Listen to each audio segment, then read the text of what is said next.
Sir Isaac Newton sat under a shady tree when an apple dropped on his head. And in Eureka, he discovered gravity. Just kidding. Whatever happened, Newton knew that objects, when at rest, stays at rest, unless an external force acts upon it. For example, to keep the moon orbiting around the Earth, there must be an external force. Otherwise, the moon would fly tangent to the orbit of the Earth.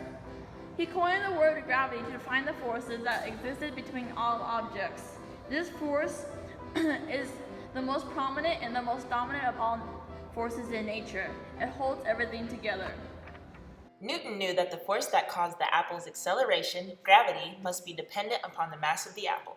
And since the force acting to cause the apple's downward acceleration also causes the Earth's upward acceleration, Newton's third law, that force must also depend upon the mass of the Earth. So for Newton, the force of gravity acting between the Earth and any other object is directly proportional to the mass of the Earth, and directly proportional to the mass of the object.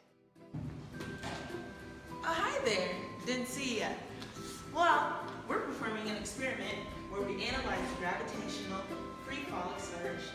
So I'm going to drop these two balls from the same height at the same time.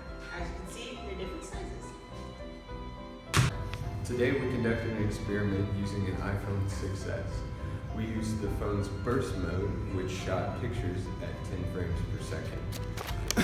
To figure out how long its board was, we used a standardized European piece of paper, which was 210 millimeters in length, to create tick marks for us to see visually throughout each picture frame. As the ball dropped, we could see how far the distance was between each frame, knowing how much displacement and how much velocity. Then we could find out how much acceleration was created all the way through the 10 frames. We conducted two experiments using a soccer ball and a foosball. The results came out to around an acceleration of 9.86 for the foosball and about 9.67 for the soccer ball.